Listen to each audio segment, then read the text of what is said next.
Desde os primórdios da humanidade, nossa capacidade de recordar e aprender tem sido essencial para o nosso desenvolvimento como espécie. A memória tem sido a base sobre a qual construímos civilizações, preservando conhecimentos milenares e moldando o curso da história. Mas você já parou para pensar como nós lembramos de informações e situações que vivemos? Como nosso cérebro trabalha para lembrarmos quem nós somos e o que aprendemos? Bom, isso é ciência e agora você vai adentrar no fascinante universo da neurociência que permite entendermos como nosso corpo trabalha para lembrarmos de momentos que vivemos. Não se esqueça de se inscrever para não perder nenhum dos nossos vídeos repletos de conhecimento científico. Agora vamos ao vídeo.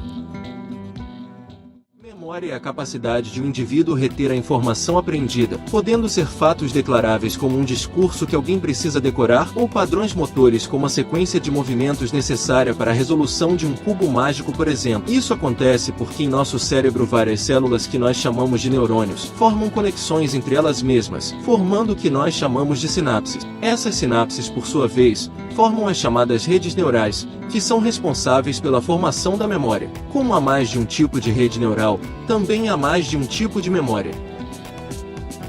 Imagine que você está passando perto de uma pizzaria e sente o irresistível aroma da pizza recém-saída do forno. Imediatamente você se lembra perfeitamente da imagem da fatia dourada e apetitosa, com queijo derretido e o molho de tomate borbulhante. Você pode até sentir o sabor da massa macia e crocante e a textura perfeita do queijo derretendo na sua boca. A memória daquela experiência deliciosa é tão vívida que quase parece que você está revivendo aquele momento especial. Agora imagine alguém andando por uma rua escura e deserta. Você pode estar imaginando que essa pessoa deve estar com medo de ser assaltada. Mas você já se perguntou o porquê de essas coisas acontecerem? As duas situações ocorrem por causa do que chamamos de memória sensorial ou memória emocional. Essa memória é a capacidade de reter informações vindas pelos sistemas sensoriais, como a visão, o olfato, a audição, o paladar e o tato. Ela ocorre pela formação de redes neurais entre as vias que conduzem as informações vindas dos 5 sentidos e redes neurais do nosso centro cerebral que controla o medo,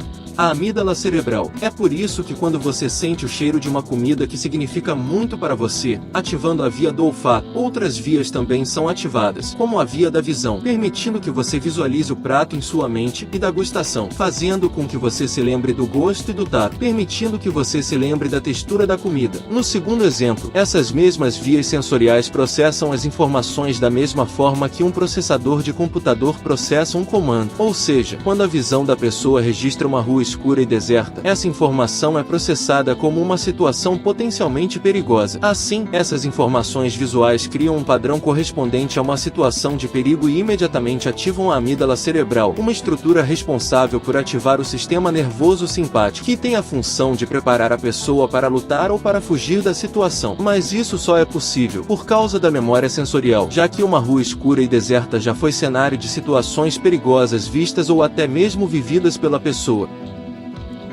Outro tipo de memória é a que chamamos de memória de curto prazo. Como o próprio nome já diz, essa memória fica disponível apenas durante um curto período de tempo, se perdendo se não tiver nenhum outro estímulo que ative as vias neurais dela. Essa memória é muito utilizada por nós humanos, e tenho quase certeza de que você irá perceber que já viveu experiências com essa memória. Por exemplo, você já precisou estudar os assuntos de uma prova, fez a prova, se lembrando do que estudou, e depois de um tempo, percebeu que não se lembrava mais de detalhes do assunto? Pois bem, isso é um exemplo da memória de curto prazo. Essa memória não permanece em nossa mente porque as redes neurais formadas são apenas temporárias, fazendo com que a informação não passe pelo processo de consolidação da memória, que veremos mais à frente. Dessa forma, se essa memória não for estimulada, quando outros estímulos surgirem, essa rede temporária irá se desfazer, terminando a memória de curto prazo.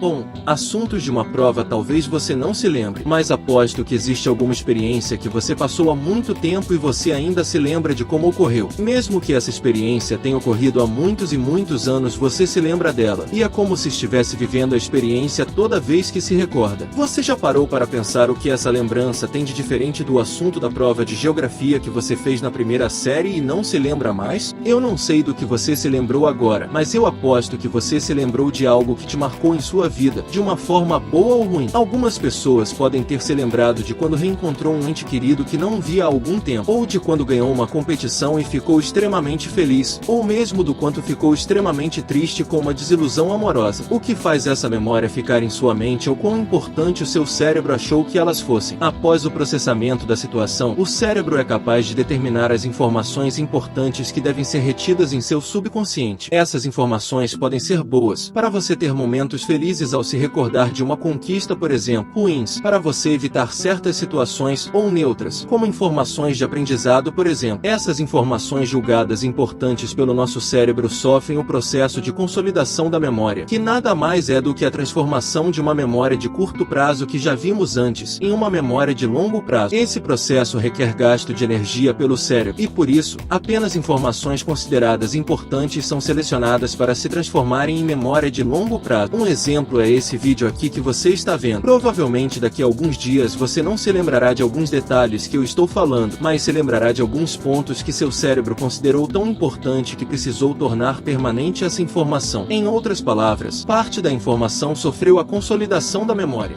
Agora que sabemos quais os principais tipos de memória que podemos ter, precisamos entender quais processos são necessários para que elas se formem. Como o nosso cérebro guarda e acessa essas informações? O que os nossos neurônios fazem para que possamos lembrar de coisas que aconteceram no passado? Para entender tudo isso, precisamos voltar ao conceito de redes neurais. Como vimos mais cedo, as redes neurais são conexões sinápticas que os neurônios fazem com outros neurônios para exercer sua função. Essas conexões estão amplamente distribuídas em todo o córtex cerebral, e as células que as compõem acabam fazendo conexões com outros neurônios de diferentes redes neurais. Essas conexões diversas permitem que as células nervosas sejam ativadas por estímulos vindas de outras fontes. Para entender melhor esse processo, basta imaginar que o cérebro é como uma cidade com diferentes bairros. Cada bairro representa uma função cerebral específica, como por exemplo a visão, o movimento ou uma memória. Os neurônios são como os moradores das casas de um bairro que podem ser acessadas por diferentes ruas, que por sua vez representam as redes neurais. Assim, um morador, ou seja, um neurônio, consegue conversar com outro em outra casa, compartilhando informações. Além disso, algumas ruas principais conseguem conectar diferentes bairros. Essas conexões permitem que os moradores se espalhem para outros bairros, ou seja, que os neurônios consigam levar informações para outras vias neurais. Por exemplo, quando você enxerga a imagem de uma maçã, isso gera um estímulo em uma rede neural ativada pela visão. No entanto, esse estímulo pode ser conduzido por alguns neurônios até a rede neural do paladar, fazendo com que você se lembre do sabor de outras maçãs que você comeu. Nesse caso, um estímulo visual novo, ou seja, a imagem da maçã, ativou uma informação de paladar já vivenciada, ou seja, o sabor de outras maçãs que você comeu. Só que agora você deve estar se perguntando, tá, eu entendi como eu me lembro de situações que eu vivi no passado, mas como o meu cérebro ainda guarda essa informação? Como mesmo depois de tanto tempo, eu ainda consigo ativar uma memória antiga? Bom, como eu acredito que você esteja prestando muita atenção nesse vídeo, eu acho que você já sabe um pouco da resposta. Tudo está na forma pela qual o cérebro transforma uma memória de curto prazo em uma memória de longo prazo, e esse processo é chamado de consolidação da memória. Como dissemos antes, as redes neurais que formam uma memória estão espalhadas em todo o córtex, e trocam informações com diferentes áreas do cérebro. O que acontece é que uma dessas áreas com as quais as redes neurais trocam informações é o hipocampo, uma estrutura que temos no meio do nosso cérebro. No hipocampo, algumas alterações nas conexões entre neurônios de uma rede neural são responsáveis pela consolidação da memória. Essas alterações podem ser desde a formação de novas sinapses ou até mesmo o fortalecimento de sinapses antigas. Além disso, pode haver também mudança no metabolismo neuronal, fazendo com que o neurônio fique reforçando a conexão por mais tempo. Assim, com sinapses mais numerosas, mais fortes e mais duradouras, fica mais fácil de você se lembrar de uma memória por mais tempo. É importante destacar que esse processo de reativação, reorganização e fortalecimento das sinapses ocorre principalmente durante o sono REM, ou seja, durante o período de sono mais profundo. É por isso que uma boa qualidade de sono é essencial para o processo de aprendizado e a retenção de memória. E perder uma noite de sono para estudar de última hora para uma prova no dia seguinte, por exemplo, pode não ser uma boa ideia.